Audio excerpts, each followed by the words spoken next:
listening to Inclusive AF with Jackye Clayton and Katee Van Horn.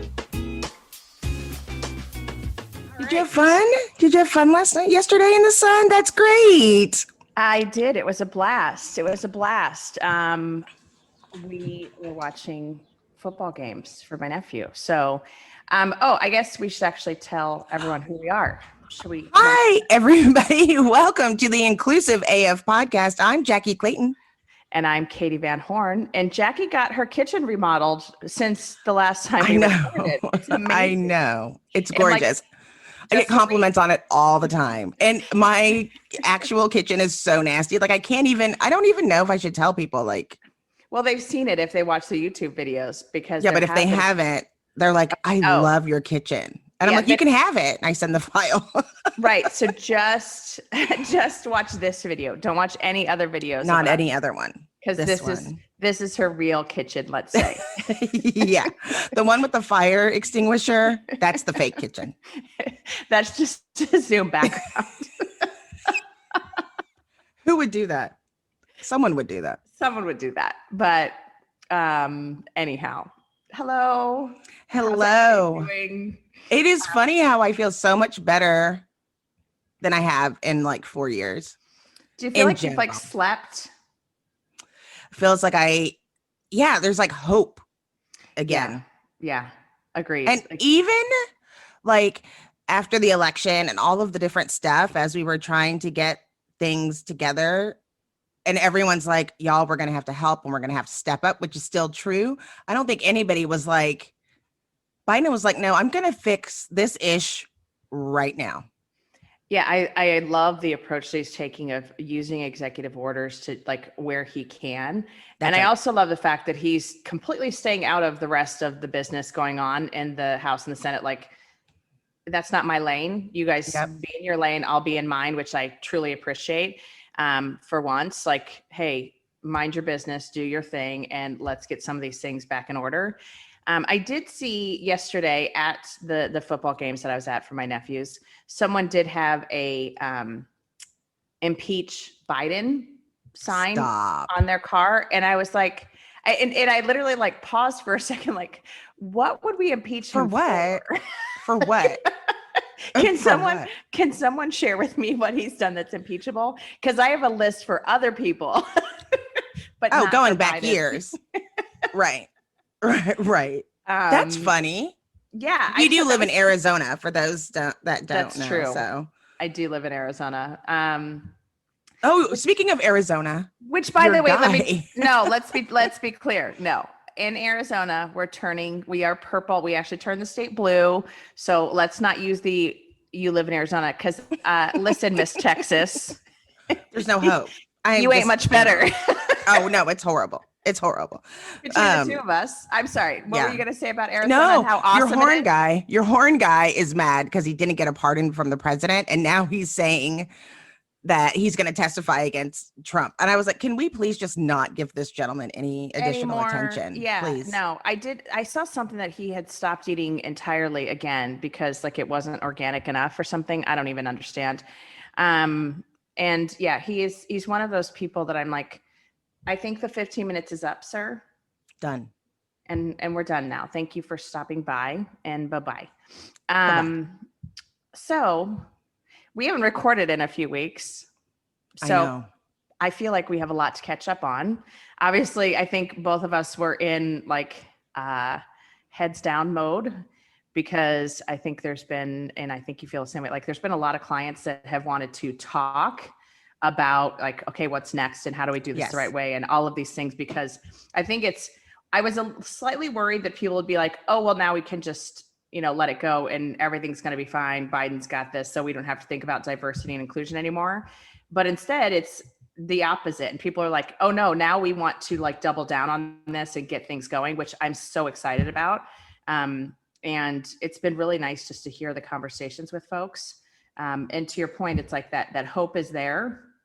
And I feel I'm nervous. I think I just hope that people feel like they have to, because I think what they know and what we know that we're going to start seeing is that there's going to be things contingent on your diverse workforce, whether that be funding from the government or from the stock market or just people that want to partner in organizations. They know that number one, you'll be canceled if you don't. Number two, it's got to be public information. And number three, that's the way that the America's going, at least for the next 4 years. And so they're trying to get ahead of it. Absolutely. So it's funny that you mentioned it, because I have gotten a couple calls from folks saying, hey, can you talk to our procurement department? Because we need to start thinking about, diversity of our vendors. We need to start thinking about things that honestly, everyone has kind of been like, oh yeah, we don't need to worry about that. But to your point, now these contracts and these RFPs, the requests for proposals from other organizations, they're asking the questions, which is awesome. And even, I think Biden's executive order of looking at vendors and who is the government working with to make sure that there is, diversity in vendors. I think even that is just another great way that folks are thinking about this.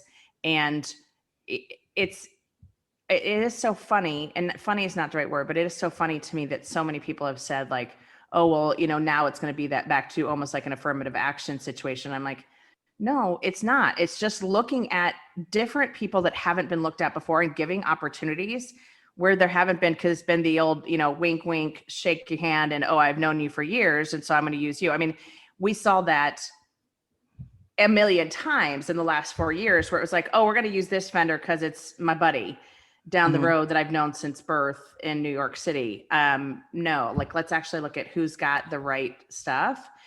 And let me be clear, and I know you know this, like, it's not going to be perfect, but I like that it's at least being talked about and thought about. Yep. I will make an ask of white women to try to make spaces for Black and brown people in the space, because that is one of the things that is the most frustrating thing when you have an organization that has a figurehead in place that don't have those results and will get the money and have the benefit that already have that wealth. It pisses me off. Can I say that? It's my show. Yes, it is. It's our show. I'm like, we can say whatever we want. You get to decide. You get to decide. It's your show. 1000%. We could say whatever we want. But I know you know what I'm talking about, though. For sure. Absolutely. I think this is something that, you and I have talked about quite a bit. And one of the things that I think I was asked recently to help with a roundtable and ask folks to come and like talk about a product and do like, product evaluation type thing. And I said, so how much are we paying the folks that are coming in to do this? And they kind of like, were like, well, we weren't planning on doing that. And I just responded back with, okay, well, all of the people that you're going to be asking, or quite a few of them, because of the role that we're talking about, chief diversity officers, are probably going to be Black and brown. And I don't feel comfortable asking them to do this for free. Good job, and Katie. Hey, I'm doing my part where I can, but it's not enough. But I agree with you. I think all of us need to be thinking about this, and all of us need to be thinking about how do we actually do this the right way. Because it goes back to that whole pie, the pie analogy that we all hear. There is enough pie for everyone to go around. So stop hoarding the pie. Like, let's all let loose. Get your fists off the pie. Everyone grab a fork, because you just slice it up. We're just going to use forks. So I think that's something that is really important to continue talking about. So I'm glad you brought it up. Very exciting news this week. That's my drum roll. Drum roll. So the new CEO of Walgreens was announced, Roz Brewer, and she will be, or she is, the only Black woman on the Fortune 500, or the list of CEOs for the Fortune 500. Yep. And I'm very glad to hear she got this role. And I had actually just done some research in the last couple of days for a presentation that I was doing to some other CEOs. And I did not know this. I don't know if you knew this, but there are only 3 Black people on the list of Fortune 500 CEOs. Roz will be the 4th. And all of the other 3 are men. So this is the first Black woman, or she is the Black woman on the list, the only. Yep. So if you about the 1,000 companies that are on the Fortune 500, you have 3, now 4 Black people. And I'm looking them up because I don't know of all of them. And because I wanted to see some of the history behind it and some of those companies, because I think there's always, I'm not surprised. I was surprised that she made the list. I didn't know that I never heard of her. I mean, it's my own ignorance. But it's actually number 19 on the Fortune 500 list. And if you look at the other like top companies, a lot of them are banks and gas and oil. Mm-hmm. So it almost makes sense. If you look at the history of some of those companies, that's kind of. Yeah. So it is interesting. And I'm actually going to share some other facts, some facts that you need to know. Slap down the facts. Are you ready?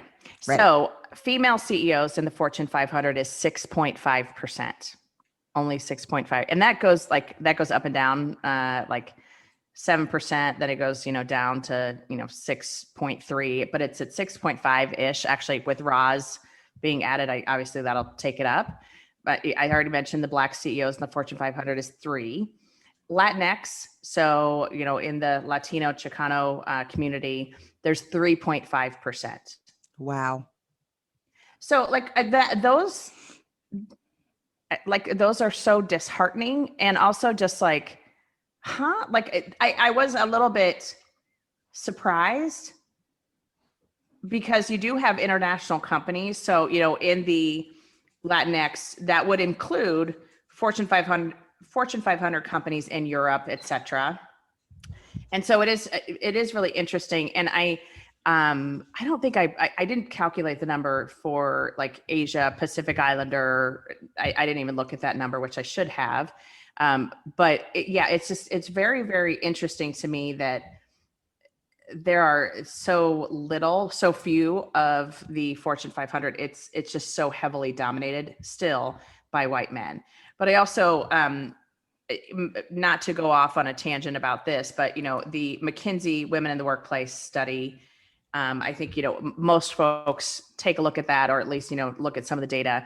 The other one that kind of is disturbing / frightening is that I think it's 1 in 4 women are thinking about like downshifting or leaving their careers altogether because of COVID-19.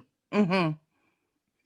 And we can come back to that, but that's just another one I would like to chat about at some point. But back to Roz. Her career and her, like what she has done, like, so she was just most recently at Starbucks, and everyone is kind of shocked that she took this role because of the fact that she was kind of like she was the COO of Starbucks, and everyone I think thought she was kind of the heir apparent for the CEO role, but yes, good on ya. Like go back to Starbucks in a few years,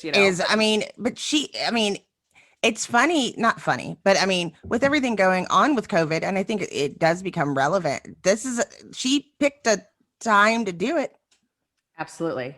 Yeah. I think it's so important that, again, it goes back to just that representation that we've talked about a few times, that, I think we saw it and cried about it a few weeks ago during the inauguration, where to see a woman of Asian descent, a woman of Black descent, get sworn in as the VP of the United States, like, holy crap, like what that actually says and does for little girls, for us. I mean, for myself, I was like, wow, like this can happen. I don't know how, like if you felt the same way, but it was one of those, like, I mean, Hannah can be the president, and I want her to be. Remember that feeling the first day of school, looking for your table in the cafeteria? Do you know anybody? Where are you supposed to sit? You don't know, but you definitely feel like there's toilet paper on the bottom of your shoe. Ugh, this is the worst. Well, you know what they say, high school never ends. I'm Anna Morgan, former corporate recruiter turned entrepreneur, and I know the workforce can feel just as complicated and cliquey as high school. Trust me, I've been there. The layoffs, the imposter syndrome, the what the hell am I doing moments at 3 a.m. It all brought one point into focus. We all deserve a place to belong and learn. So I started this podcast just for us. Welcome to your Career BFF podcast, a place where everyone has a seat at the table, complete with masterclasses, no BS advice, and candid conversations with some of my favorite people. It's the Breakfast Club meets the boardroom. So whether you're the rebel challenging the status quo, the brain strategizing your next move, or the quiet wizard making magic behind the scenes, you have a seat. So grab your backpack, find your spot, and get ready to learn, laugh, and lead together. Because in this classroom, everyone's got a BFF. Class starts soon. See you there. Bye. And they won't even think anything of it. Right.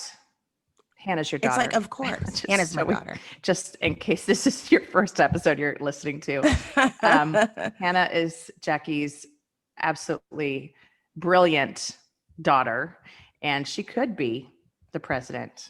She's so smart. Listen, I was over listening. I was listening to a conversation she was having because she's in college and because of COVID, she's at home. And she was talking and she said, things were, I had a 4.0 and then I was so mad because it went to like a 3.8 and then statistical, whatever, blah, blah, blah, blah, algebra happened. And I'm like, what is that? What is that? What do those words mean?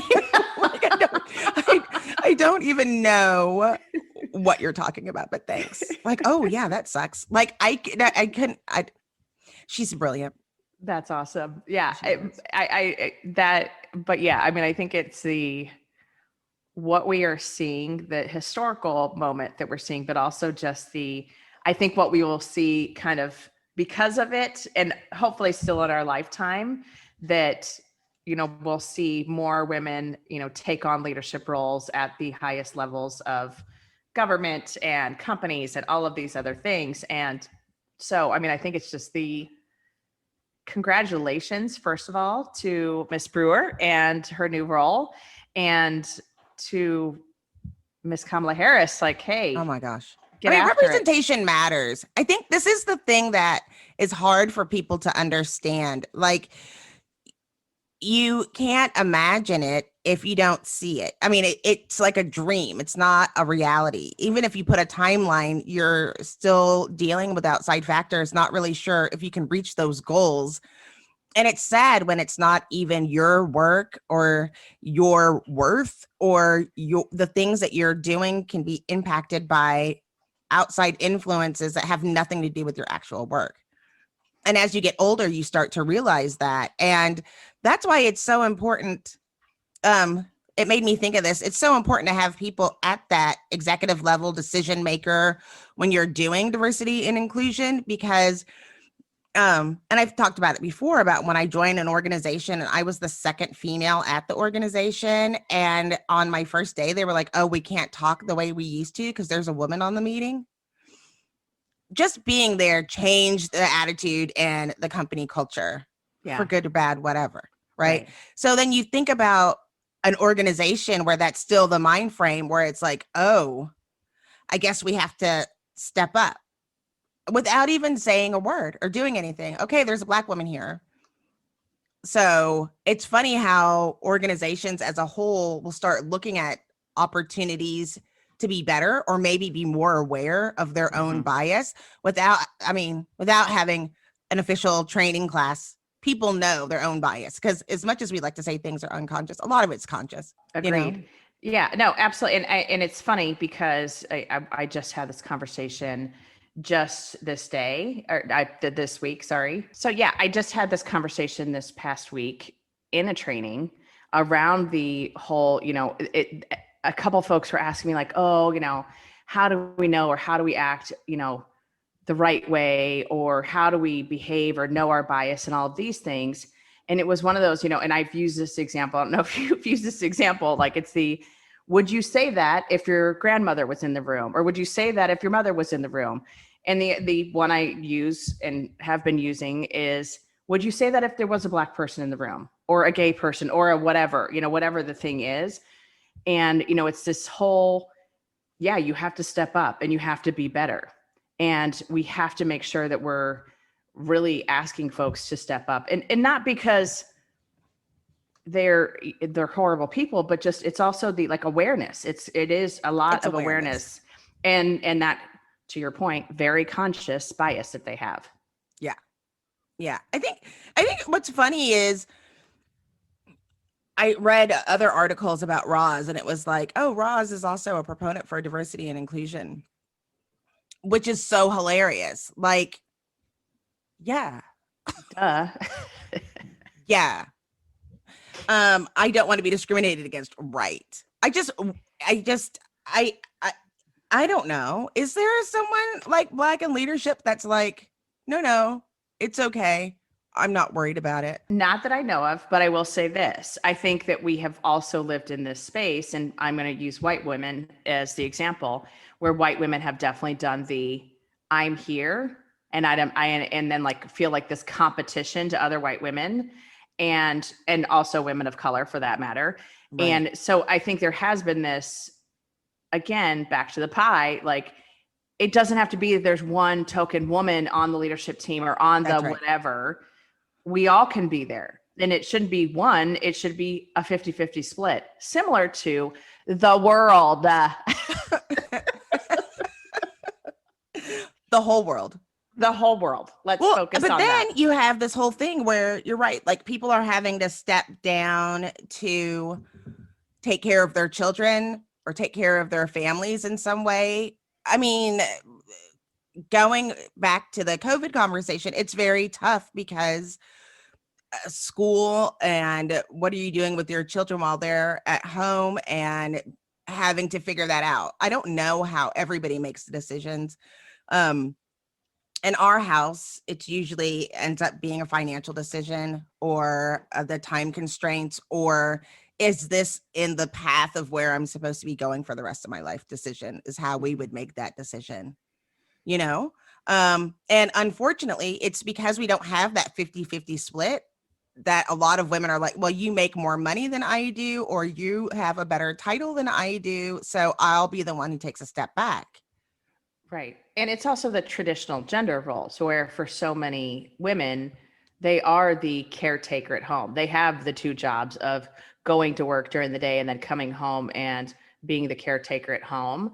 But I also think there's this, the thing I think about constantly is just like single women that are trying to pull everything off. And that, you know, they're trying to be mom and, you know, and then add in this layer of COVID. Obviously your children are a little bit older, so it's not I have to be with them 24 hours a day to make sure they're okay. For people that are in roles that, okay, you have to leave the house, whether, you know, you're a first responder or whatever it might be, or a frontline worker that is essential. There is that piece of like, okay, so yeah, what do you do? How do you handle that situation? And we talk about how we are trying to, I'm going to try and articulate this the correct way. We're telling people to like be self-reliant, and we are trying to tell people that like, oh, you need to take care of yourself and make sure that you're not going on the dole and all of these things. But then again, it's like one more barrier of, we know that Black and brown people are being more impacted by COVID than white people. We know that you have a situation where people are having to make that decision of, do I continue working or do I go on unemployment or whatever it might be just to keep food on the table? Like, why are we here in a place in 2021 that someone has to make a decision of, do I go back to work or do I stay home and figure out whatever I need to figure out to actually get food on the table, get, you know, the bills paid, all of those things. That's why I get so like perplexed by people that are against some sort of help. Assistance. Yeah. I had this thread that someone was posting on Facebook about, you know, all those business owners that are just, you know, they're not working and they're just taking the check. And I was like, okay, first of all, that's not what's happening. And also for people that are entrepreneurs, your personality is such that you are usually a type A go-getter, all of these things. There's not one business owner that I know that's like, yeah, cool, I'm so excited to close my business, right, and just sit on my butt on the couch. No one wants that.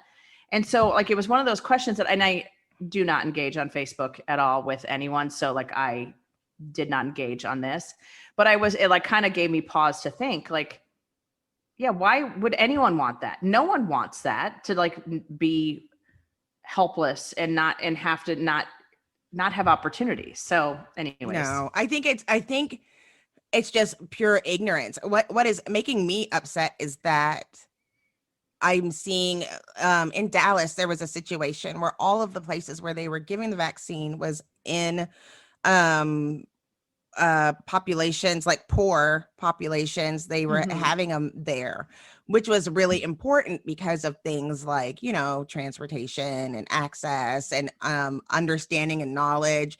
And the state said, if you keep doing it in these areas, we're going to cut half of your funding and not give you as many vaccines, because they felt like it was getting to just Black people. And it was racist, even though the population is heavily hit. And they were threatened. And it was soon after when they were saying, no, you have to put it in these particular areas because these are the ones that are getting the most hit. And they are finding people that are, I think one of them put people on like a lottery. If they paid a certain amount that they could give vaccines. Another one was giving it to people who were volunteering their time. Like, who has the ability to volunteer their time all day so that they could get a vaccine? You would have to be in some spot of privilege to be able to get that vaccine. Like, all of these things that are just gross. That I was looking at it from my little town in Waco, and the area that is the hardest hit is in East Waco. And I happen to know the person who leads that district. And I was like, do you need assistance? Because they're getting people to sign up online. Well, if you don't know how to sign up online, or you don't know that's the process, then you won't sign up for the vaccine. And she was like, we need to find out where all the vaccine is too. Like, every hospital group, like, what are they doing with it and how are they dispersing it? I mean, it is a shit show. I know we don't cuss on the show, but there's no other way to describe it. Well, yes. And I also think that, to your point on the online thing, I'll just speak for my mother. She's 82 years old. She finally figured out how to get an appointment. Now, I'm going to caveat that with, we've all given her the opportunity to say, do you want us to help you? But for folks that don't have 95 kids, what do? How do they know to go online and try and figure that out, or who to call? Because I also know, like, calling the line to like set the appointment, you're waiting for an hour or more. And so, yeah, I mean, I think just the process itself has been so messy. And I don't know if you saw. Wouldn't even remember. That's the thing that makes me upset. Like, she has Parkinson's enough, so it's hard enough to even dial the phone. So then when she dialed the phone, she might not even remember why she got on the phone. If she has to be on hold or it for keeps an ringing, hour. Right. Yeah. She might not even know to do it. The other one that I saw it was somewhere in, I think it was like Chicago, one of the suburbs of Chicago. And they had somehow done similar to what you mentioned, on like, they basically like pooled all their resources, meaning pulled together money to somehow buy some of the vaccines for their little community. And you're like, how yucky is that? Like, that it's is just so pervy. Yeah, like, it's gross. But I also think, like, for me, it goes back to, like, we need to get the teachers vaccine immediately. Like, we've got to get kids back in school. Yes. Like, and again, that's another one where people are like, oh, the states are trying not to have kids in school. And I'm like, who is doing that? No one is doing that. And no teachers are like, yeah, I don't want to do this. Do you think this is fun for the teachers to be teaching online? It's miserable. And so it's like, but I also want them to be safe. Like, I mean, I have educators in my family, some of my siblings, and I don't want my sisters going into classrooms if they don't feel comfortable that they can stay safe and can stay healthy. Like, no, I mean, they're already dealing with, as you know, kids are kind of gross. And so, like, there's all kinds of germs constantly. Why would we add one more layer to it of, oh, hey, also you might die? Yeah. No. Hello, I'm Ruth Thomas, host of Comp and Coffee, where we break down what's next in the world of compensation management. From pay transparency to performance alignment, we explore how businesses are rethinking compensation to drive impact, equity, and growth. So if you're shaping the future of pay at your organization, grab a cup and tune in. Listen on the Work Defined Podcast Network. And I can tell you, of all the educators that I know, when we were talking about, like, women opting to stay at home. None of my friends that are teachers have even thought for one half of one day that they weren't going in. Like they are like, I can't not go in. There are people that want to not go in different communities, and it depends. I live in a smaller town, but they're like, I have to go and educate these children. That's why it's so difficult and why people are struggling and they don't feel safe because they aren't doing enough to support these teachers and they have to be there. This is not a substitute teacher situation. And I found out because our schools, you can choose to go to school or stay at home. My son, we chose for him to be at home, and who knows? I mean, there's going to be some study at some point to see how that affects these kids, but so many are, you know, they're like, we have to get the vaccine, but they can't even, they have to get off work and they shut down the school. It seems like every other week. And they shut down the school based on the amount of people who have the virus that are in the education versus how many substitutes they have. I didn't realize that. Right. Like, we won't have anybody to teach these classes at all. Yes. And that's, so I was just talking to my sister last night, and she is a teacher, and all of her peers got shots the same week. So got the first round of the vaccine. And for those of you who aren't aware, from what I have heard from everyone is that the first round is seemingly okay, or people are okay. Right. Excuse me. When they get the second round though, that's when people are getting sick or like not feeling great or whatever. And she mentioned like to death. Well, she said like that their HR person is anxious because the fact that it's like, oh crap, what's going to happen when all these people get that second round if everyone gets sick? Like, what are we going to do? Because there's not enough subs. No. And I don't know. It's just so good luck, Ross. Welcome to it. But that's what they were saying. It's like the biggest time ever. And it is Walgreens too. So that's also like, hey, so Roz, your first order of business is figure out what to do so we can all get the vaccine. Oh, your timing's so good. Come here. Let me show if you you could something. go and knock that out, that'd be great. Thanks. Yeah. Here's the bathroom, and here's the stack of well wishes. Yeah. What are you gonna do? I don't know. I think what was interesting is for when they were like, this is like, we all have to deal with this as much as we don't want to. Like it affects all of our businesses and what we are doing. And I thought it was interesting when they were like, it's a lot worse than we thought when it came to like actual policies and actual things that are going on. And people are being very transparent, and it's like, oh, I can understand why people didn't want to be transparent. This is really scary stuff. Yeah. This is really, really scary stuff. Absolutely. And so it's funny. I just, one of my partners, she and I were talking this past week, and she said, oh, this new client wants to do some stuff in person and in the summer. And so I was like, oh, okay. I was like, well, you know, sure. I would like to have the vaccine before I go into an in-person setting with, 50 plus people.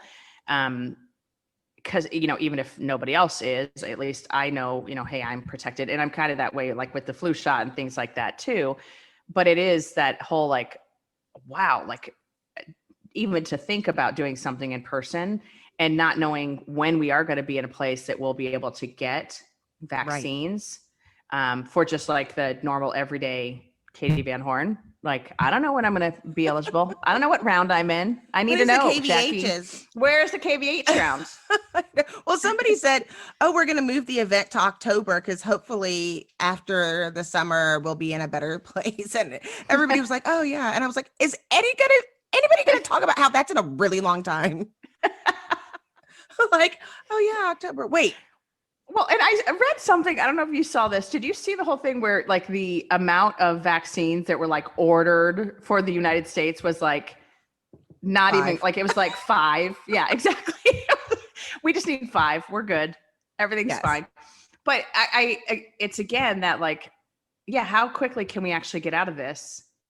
No, we're having like these jokes of like, hey, have the Amazon drivers take care of it. You know, but I also am like, yeah, where are the technology companies like, hey, we can do this, this, and this. lickety split. Like, let's get it done. They should do it at the freaking Dollar General, because every single town has a Dollar General or a Family Dollar. Yes, I agree. That would be a great place to do it. It sounds stupid, but legit. No, like, they're in let's more make it places happen. than Right. or Walmart, right? Walmart. Yeah, but it's also like the supply chain management. That's what I'm also talking about, like a Walmart or an Amazon. They can figure out how to get them to every single city, small city, big city, and make it happen and go, Look, if I could get my Lancome, I got my mascara Lancome in 2 days.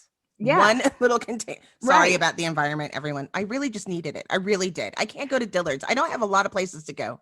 I understand. ordered the that. You're in Waco, mascara. Texas. Sorry. Before everybody listens. There's no Lancome counter, okay? People, before In don't Waco, judge. Texas. Yeah. Don't judge me.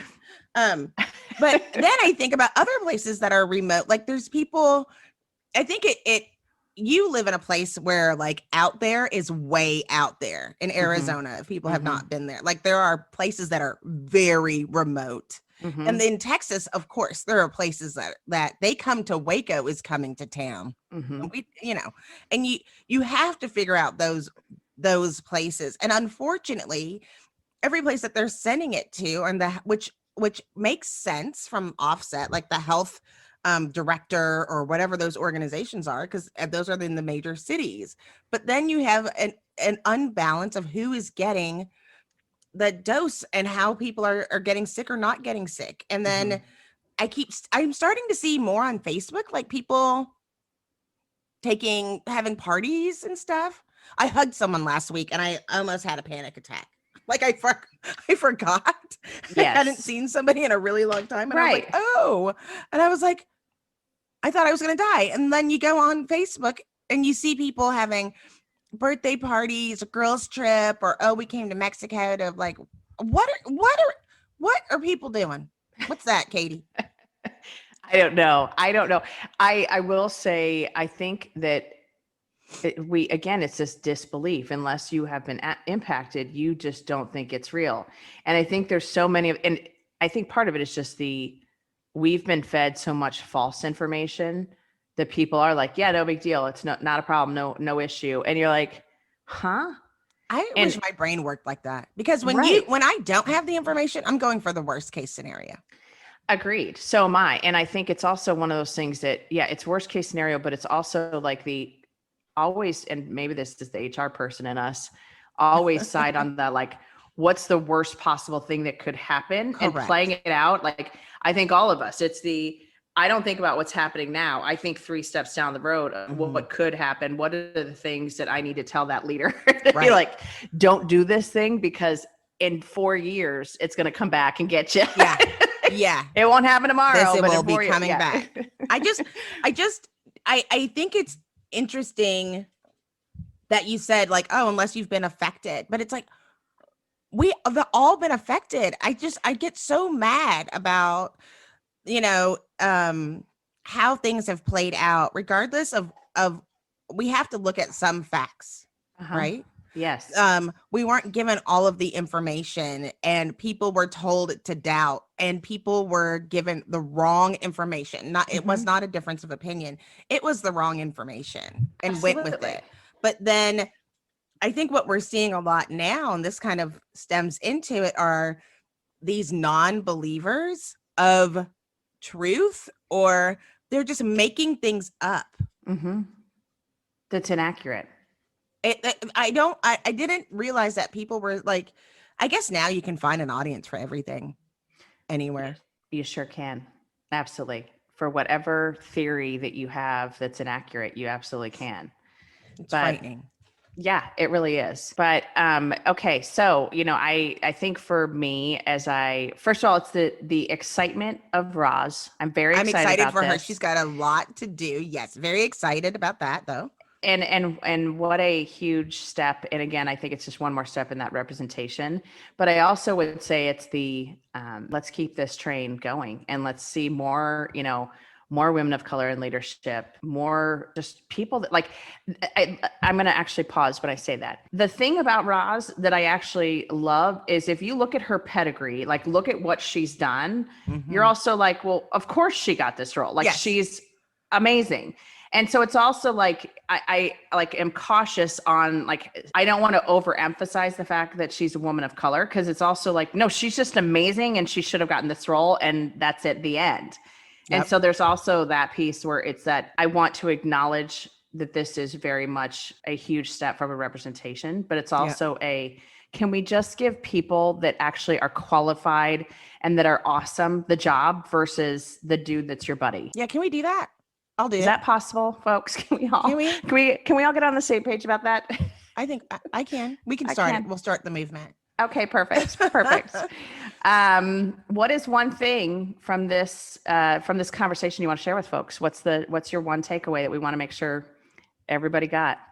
I want people to recognize, and we'll follow the Roz story. What I'm worried about is whatever she adopted. Like when you see the work that she's done, whatever happens, she's going to be judged on this. And this is an organization that she did not create, that she's going to be working on from this step. And I think it's important that we look at people and try to support those people as they're going through it. I don't know. We'll start sending cookies and notes saying you're doing a fine job, because regardless, she's going to this is a hard job for her to walk into. And I think so many people volunteer as tribute in these situations to take the brunt of it, to try to make a change because of being told you can't and then proving that you can. So, good honor. I just think, but I think it's important for everyone to recognize that in their own situations, that people are put in bad situations. Don't blame them for a culture they didn't create, that they're trying to fix, and understand that give people opportunities and time and grace when change is needed. Yes.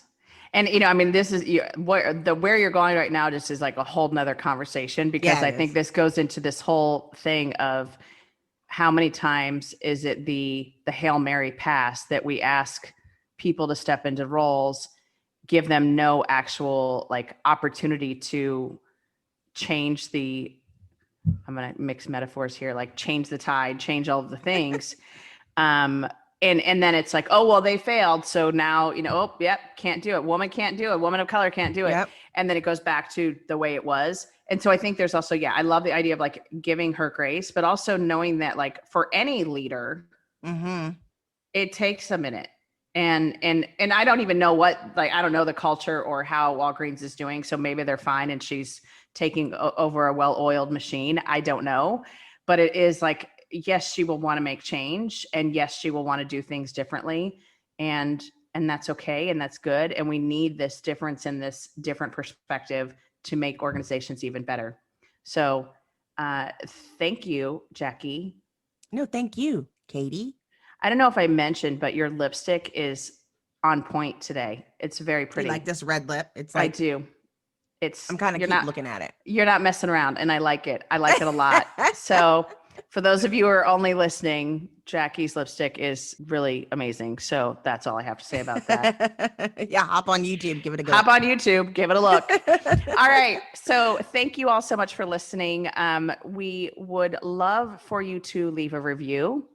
We would love for you to follow us on Instagram. Instagram is the Inclusive AF Podcast. Follow both Jackye and I on Twitter and Instagram. We're around. We're trying to keep up with all of the social media and keep ahead of all of these different things. If there's a topic you want us to cover, let one of us know. Shoot us a note, shoot us a LinkedIn note, in message, whatever it might be. We want to cover topics that are of interest to folks, and we will be doing that as much as we can, and inviting on guests that can also help us with that. So thanks so much for listening. We'll see you next time. Bye. Bye.